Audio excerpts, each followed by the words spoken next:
I recommend it to you as well. Yes. Actually, I have a question for each of you.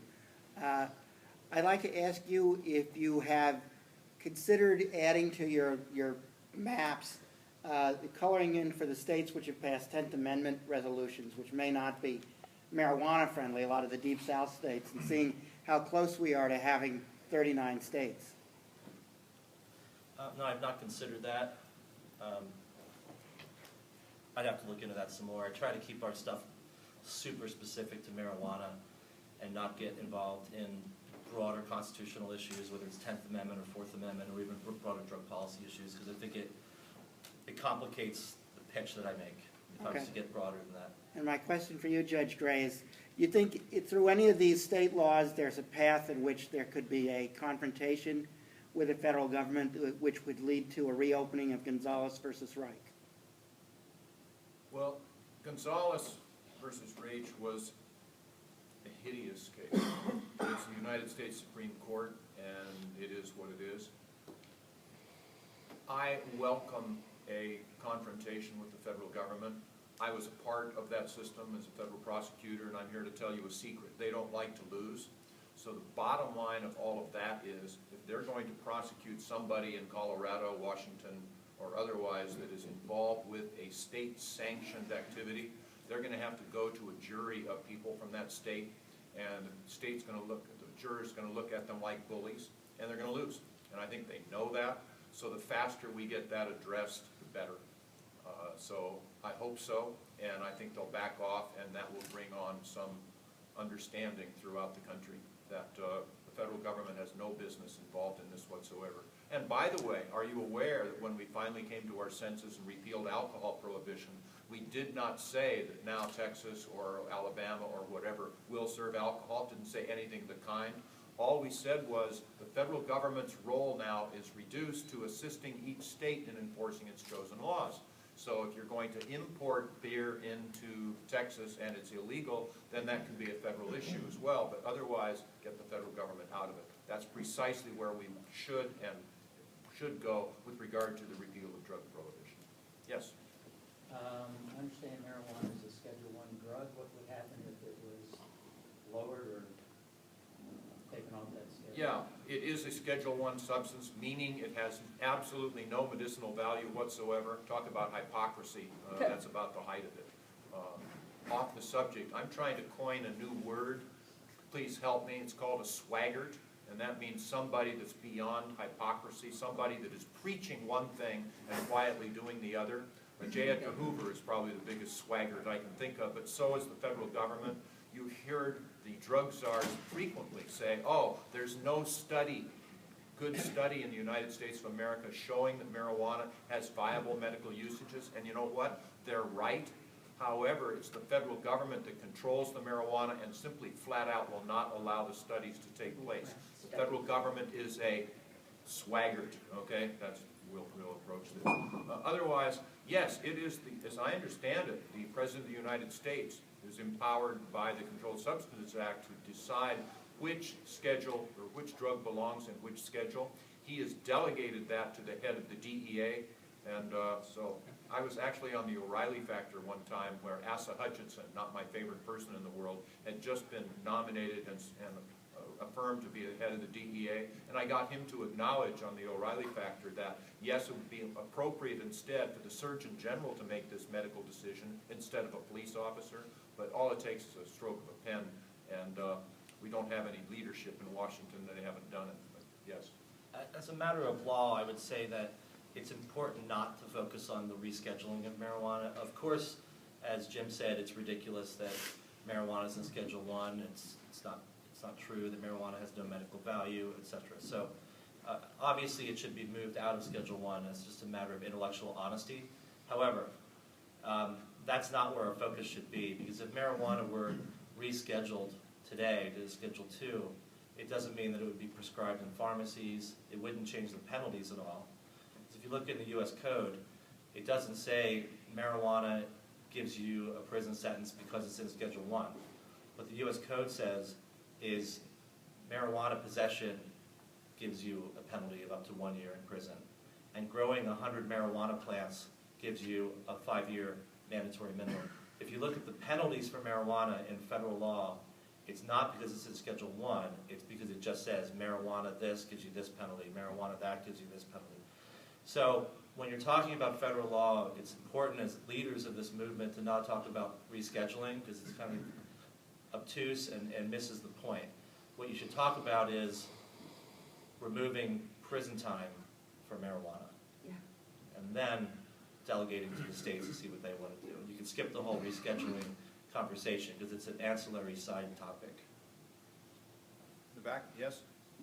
Do you separate and remove the issue of drug paraphernalia from the actual substance control? I come from a state where drug paraphernalia seems to rank just about as high as drug possession in terms of criminal activity. California, it's still a violation of law to have drug paraphernalia, injection, or a spoon, or, how many of you own spoons? Careful. But yeah, the whole thing is senseless, and the answer is yes, we include that. As a judge, I took an oath to apply the law. I did that. I wouldn't have to do it quietly, but yes, I would employ the law. And talk to people in private or in my chambers trying to negotiate things down to where they should be. Sometimes, if you were charged with possession of paraphernalia, at the same time you were charged with possession of cocaine, which is a felony, plead to the paraphernalia, which is a misdemeanor, and that's just the way life is. There's also another trick that I just learned 2 years ago, which is that if paraphernalia is legal under state law, then it automatically becomes legal under federal law. So, for example, in Colorado, where we legalized marijuana paraphernalia while we were at the task of legalizing marijuana, if you're actually manufacturing an infinite amount of bowls and bongs and so forth in Colorado, you're actually not violating federal law, even if you say it's for marijuana. Yes? You had praised the House for their actions. What will it take to get the Senate to do the same? So the Senate's in a bit of a food fight right now on the spending bill. The House vote that occurred was an amendment to the spending bill for the U.S. Justice Department, which includes the DEA. And so the action would therefore be on the Senate version of the spending bill for the Justice Department. We were lobbying, we still are lobbying U.S. senators to vote yes on that amendment, but unfortunately the Republican and the Democratic leadership in the Senate can't agree with each other on the rules of the debate. How many amendments could be offered, what's the time frame for all this. It has nothing to do with marijuana. Their argument is just general personality differences and philosophical differences on the margins. And so as a result, if they can't actually figure out what the rules of the debate are on the overall spending bill, then they're going to dump that spending bill plus 2 other spending bills into an omnibus spending bill, which is called a continuing resolution. And then no amendments will be allowed. And then you have a situation where the House bill has our marijuana amendment, and then you have an omnibus bill in the Senate that doesn't have marijuana or other amendments at all. Yeah. And then the House and the Senate Conference Committee have to figure out what the ultimate bill will look like. So we're hoping that they allow us to have an up or down vote in the Senate, because right now our vote count is that we're in the low 50s, which is not good enough to pass, because we're going to need 60 votes to pass the amendment. But if we can at least lose with 55 votes, that would actually still be impressive, and then we'd have a shot at the Conference Committee. But most likely is that we're not going to have an up or down vote on marijuana in the Senate, and then we're going to have to hope that the Conference Committee does the right thing, which I think is less than 50% likely. Well, I'm with the judge. I don't use marijuana or anything, but, I definitely think it should be legal. I'm from Colorado. I voted for the legalization, and things worked out good for it.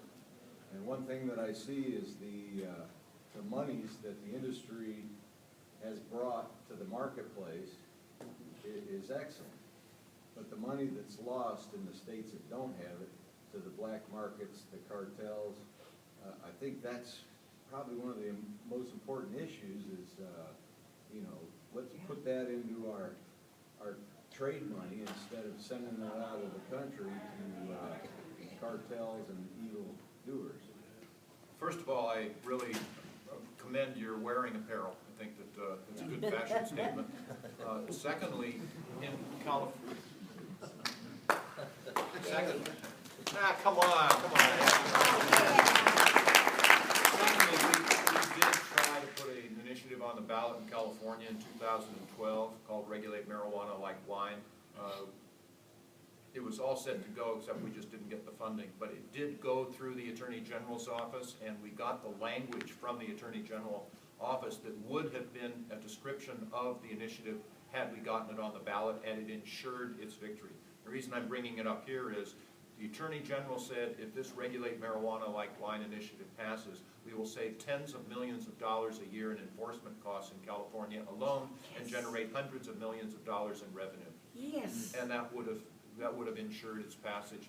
Colorado, as I understand it, first of all, again, you know, congratulations and good for you. But they're going through learning curves. They're learning. They're trying this. As I understand it, they put so many taxes on it that the black market's still in business, which is a mistake from my standpoint. We'll learn from that. They also have problems with edibles, as I understand it. I was on a trip about 3 months ago and was talking to a couple from Colorado and was commending them for having voted for it. So we didn't vote for this, and it's a disaster. I said, why? And they say, well, ask pediatricians and veterinarians. I say, what do you mean? Well, people have parties, adults, and then they have edibles, and then the next morning their teenage children or their young children eat the brownies or whatever, and of course you don't know what you're taking, you don't know what the strength is, plus there's the late onset, and so an hour later then you have to take them to the emergency room. Same thing with your animals. Your dogs will find this stuff and they will eat it and end up seeing veterinarians. These are serious problems that are going to have to be addressed, but it's part of the learning curve, but we're getting there. In the back. Yeah, Judge Ray, I was in Colorado, and I want to just, if you guys don't know this, I thought they had it all going on too. They actually have 4 distribution models that compete wrongly with each other. The first one is the medical, which is highly regulated and not taxed. And then you've got the full medical recreational, which is fully taxed and fully regulated. And it's taxed to ridiculousness. And what's happened is individuals with medical marijuana cards are buying their medical marijuana, high quality stuff. And then they're selling it because a lot of these people are on disability. So they're creating an entire class of individuals who are defrauding the system, becoming small-time dealers, because one, they need the income, and two, they can buy the pot without paying the taxes, although a lot of the regulatory costs are still built into it. The third one are these marijuana clubs. And boy, do they present a conundrum, because they don't pay taxes. It's a club. They grow all the marijuana they want. You can go into the club, you can enjoy the marijuana. There is no limit on 1 ounce because it's a club. And the best part is, when you walk in the door, you pay $5 to join for the day, or you spend $30 to join for the month, and they don't pay any taxes on any of it. The guy actually collects all the money himself according to the club owner. It's a brilliant system. They completely messed it up. They should go to one system. If your state's pushing for this, you need one system of distribution. One flat, simple sales tax, a simple grow regulatory model where if you're going to grow, just tell us who you're selling through. God bless Colorado. You guys are a great first step in figuring this out. But man, I was startled when I went. I said to my sister, "Tell me how wonderful it is to live in a state that legalizes it." She said, "Bob, it's a disaster." It is. They have over-regulated, over-taxed, multi-modeled it into it exists. I tried medical marijuana. Why? Because she has a friend who's on disability, and she says, "Yeah, Bob, he gets 2 ounces a day. 2 ounces a day. Who smokes 2 ounces a day, man?" So I want to venture to disagree with some of that analysis. First of all, these so-called clubs that are growing infinite amount of marijuana tax-free, first of all, that's illegal. So sure, if you're commenting that there are people doing illegal things in Colorado, that's true. But let's not think for a moment that these clubs are legal. There are 2 legal systems in Colorado. One is the medical marijuana system, which you articulated quite well, and the other is the recreational marijuana system that has a higher tax than medical marijuana and applies to anyone 21 and older, regardless of whether you even live in Colorado. You can live in a foreign country, come to Colorado, pay the tax, and enjoy marijuana in your hotel room or in a friend's living room. And when people say it's taxed to death and people are crying and upset, that's not true. I mean, I just came from Denver and no one was crying or upset. They were actually high-fiving each other. The tax rate on marijuana is analogous to the tax rate for alcohol. Okay. People would love those of us who drink alcohol, and I'm one of them, we would like the tax rate to be lower, but you'll see me at the bar at noon watching the World Cup, and I promise you I'm going to be paying the alcohol tax while I sip my vodka and cranberry. And I'm not complaining about it, because I don't really care whether the tax rate for alcohol is 10%, 5%, or 15%. Whatever it is, I'm going to pay it. And the folks feel that way in Colorado, whether they live in Colorado or whether they live in Belgium. So it's good in Colorado. People are paying the taxes. There have been almost no abuses so far. And even the horrible governor of Colorado, who opposed us during the campaign, has said that, you know, it's kind of working out better than we thought it would. Yeah. So let's not let the perfect be the enemy of the good. Let's celebrate it. Let's keep our eye on the ball. And let's use Colorado, with a few tweaks, as the model for other states, with the next state being Alaska. You know, it's a learning curve, and hooray for that. And as Gary Johnson said during the campaign, and he's right, this whole concept of federalism, et cetera, will result in some spectacular successes that can be copied, and then maybe some noteworthy failures can be avoided. But we're working, and it is working. Yes?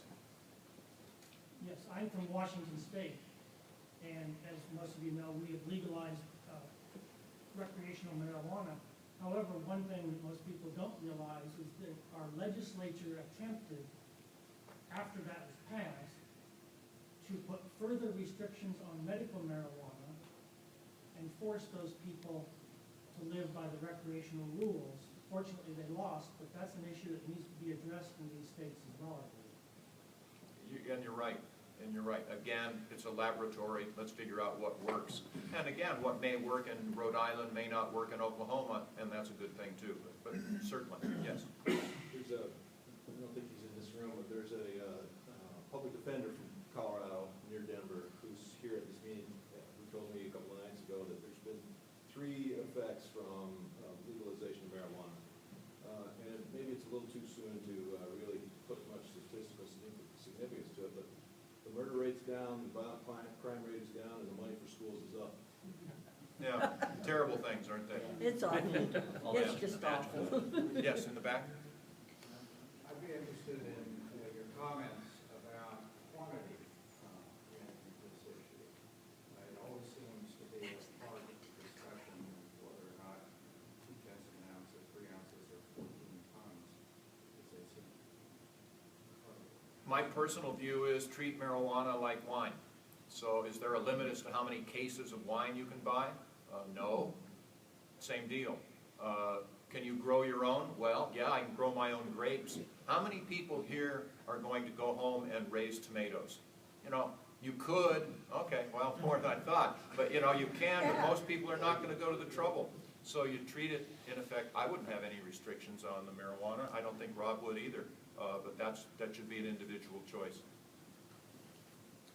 The past couple of days, I posted about 100 different places that Rand Paul and Cory Booker are putting together they have a bill that would be a companion bill to the House bill that was passed that would basically order the DA not to interfere with medical marijuana providers that are complying with state laws. It looks like if that passes, Obama would be basically forced to sign that, and that would be basically victory right there. And I understand that they're trying to throw some roadblocks into that, but I see easy passage. What do you see, Bob? So that was the amendment that I was referring to earlier, Yeah. where we're not sure if we're going to be able to get that vote in the Senate because of the food fight between the Republican and Democratic leadership. If it does get included, it is true that Obama would sign that bill. It's a big spending bill. Obama would have to sign it. And I should just note that if we are lucky enough to get this through, which is unlikely, it only lasts for 1 year. This is a spending bill, so it's an annual thing, and the marijuana amendment would expire 1 year later. Yes? Mr. Kampia, I noticed in your slides that You can call despite... him Rob. Rob, I noticed in the slides that despite being decriminalized in Ohio, there's no other sort of initiative in Ohio. I was just wondering if there's any plans in the future to initiate some sort of legislation in Ohio for medical marijuana or anything like that. For medical marijuana, well, in terms of the state legislature, the Ohio legislature is not very favorable on marijuana issues, so we're not going to spend even $1 lobbying the legislature, but I do think citizens should hassle their legislators as long as it doesn't cost you too much money. With regard to ballot initiatives in Ohio, Ohio is one of the 23 states that has the initiative process, we have zero plans to do medical marijuana. As far as legalization in Ohio, I have been having a couple of conversations with some pretty high-level Democrats who might want to put legalization on the ballot in Ohio because they know that legalization brings out young people and young people vote for Democrats. So there might be Democrat money to put legalization on the ballot, whether or not it passes. So I have had some conversations with some rich Democrats who think they want to do that, but at this point I'd say the chances of them really laying down a couple $1 million for the signature drive, the chances are, I'm going to guess, pretty low. We're getting the hook. We'll take one more question. Make it a good one. Yes. I understand that the black markets cause targeting of kids more in the schools, and if it could be regulated and turned into a legal free market venture, it would help children to have less. Sure. You know, out on the stump, I ask people, say, how many of you know any teenagers that are selling Jim Beam bourbon to each other in their high school campuses? Right. And they're not. They could, but there's no money in it. So that's exactly what you're saying. And then I go on to say that drug prohibition never works as well as regulation and control. Prohibition never works as well as regulation and control. It's true with regard to drugs, it's true with regard to guns, it's true with regard to other things as well. So yes, so make these drugs less available for our children than they are today by regulating and controlling. I'm going to just leave you with a quick story and then I think we're finished. Rob and I will be the last ones out of the room, so if you have other questions, come up to us and talk. But there was this man, he was on his deathbed and at the very end of his life, and he knew it. He called his wife to his side and said, well, dear, I know I'm not long for this earth, but before I leave, I just have to get something off my chest. That for numbers of years now, I've been having an affair with such and such a woman that lives across the street, and I think you have a right to hear it from me. She looked at him, she thought for a moment, then she said, that's okay, I know, that's why I poisoned you. Why do the women always like this more than men? At any rate, in such a similar way, we have poisoned ourselves by our choice of drug policy. It does not have to be that way. We are on the winning end of this. We're right. It's going to happen. Let's get it done more quickly. Libertarians, we can do this. Take some pleasure that we have had an enormous effect on this. It's our issue. Also, people like Rob Kampia for Marijuana Policy Project, please consider sending them some money, being a member. You'll be proud to be involved with such a great organization. And they're right, and they've been on the cutting edge for a long time. Thank you, Rob, for what you do, and let's go get it. Thank you all.